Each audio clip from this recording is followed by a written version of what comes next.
সম্মানীয় দর্শকবৃন্দ, পশ্চিমবঙ্গ সরকারের সবথেকে গুরুত্বপূর্ণ প্রকল্প এই মুহূর্তে লক্ষ্মীর ভাণ্ডার। আপনারা জানেন, লোকসভা নির্বাচনে তৃণমূল কংগ্রেস দল অর্থাৎ মাননীয় মুখ্যমন্ত্রী মমতা বন্দ্যোপাধ্যায়ের দল পশ্চিমবঙ্গে অনেক ভালো ফল করেছে এবং তারপর থেকেই শোনা যাচ্ছে লক্ষ্মীর ভাণ্ডারের টাকা বাড়ানো হচ্ছে। কত টাকা করে বাড়ানো হতে পারে বা আপনারা কখন টাকা পেতে পারেন, অর্থাৎ বাড়তি টাকা পেতে পারেন, সেই সম্পর্কে কি আপডেট উঠে আসছে বা প্রতিবেদনে কি বলা হচ্ছে সেটা আপনাদের সম্পূর্ণভাবে এই ভিডিওতে দেখানো হবে।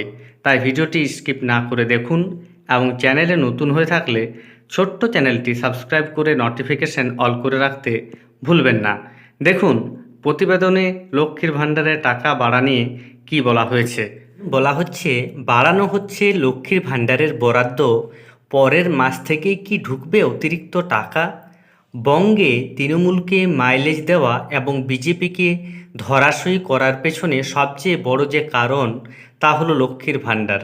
সদ্য শেষ হওয়া লোকসভা নির্বাচনে লক্ষ্মীর ভাণ্ডার প্রকল্প বাড়তি মাইলেজ দিয়েছে তৃণমূলকে। এবার বড় খবর উঠে আসছে লক্ষ্মীর ভাণ্ডার প্রকল্প নিয়ে। বলা হচ্ছে, রাজ্যের হিট করা প্রকল্প লক্ষ্মীর ভাণ্ডার নিয়ে এবার উৎসাহিত তৃণমূল সরকার। উল্লেখ্য, 2011 সালে তৃণমূল কংগ্রেস সরকার ক্ষমতায় আসার পর একাধিক জনমুখী প্রকল্প নিয়ে এসেছে। এর পাশাপাশি আরও বলা হচ্ছে, এই প্রকল্পগুলির মধ্যে অন্যতম হল লক্ষ্মীর ভাণ্ডার। বাংলার মা বোনদের জন্য মুখ্যমন্ত্রী মমতা বন্দ্যোপাধ্যায় লক্ষ্মীর ভাণ্ডার প্রকল্পের মাধ্যমে ভাতা দেওয়ার সিদ্ধান্ত নেন। লক্ষ্মীর ভাণ্ডার প্রকল্প চালু করা হয় 2011 সালে। সেই সময় সাধারণ শ্রেণীর মহিলাদের মাসে 500 টাকা এবং তফসিলি শ্রেণীর মহিলাদের মাসে 1000 টাকা করে ভাতা দেওয়া হতো। 2024 সালের লোকসভা নির্বাচনের আগে পশ্চিমবঙ্গ সরকার এই ভাতার পরিমাণ প্রায় দ্বিগুণ করে দেয়। আপনারা প্রত্যেকেই জানেন যে টাকার পরিমাণ বাড়ানো হয়েছে। যারা 500 করে পেতেন তারা 1000 টাকা করে পাচ্ছেন এখন, এবং যারা 1000 টাকা করে পেতেন তারা এখন 1200 টাকা করে পাচ্ছেন।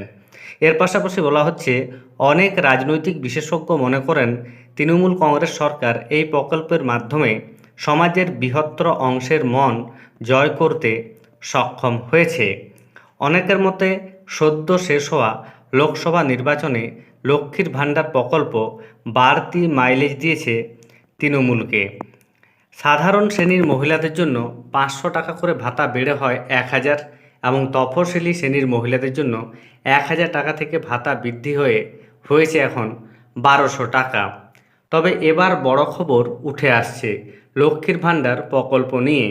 সূত্রের খবর অনুযায়ী ফের একবার লক্ষ্মীর ভাণ্ডার প্রকল্পে ভাতা বৃদ্ধি পেতে পারে। ভবিষ্যতে 1200 টাকা থেকে বাড়িয়ে 1500 থেকে 2000 টাকা ভাতা হতে পারে লক্ষ্মীর ভাণ্ডারে।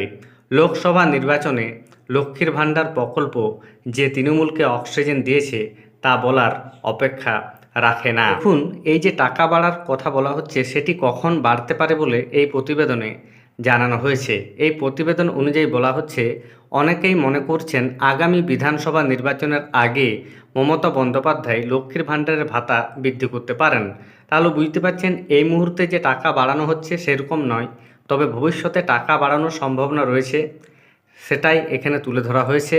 এবং যখনই টাকা বা ভাতার পরিমাণ বাড়ানো হবে অবশ্যই আপনাদের জানানো হবে। ধন্যবাদ।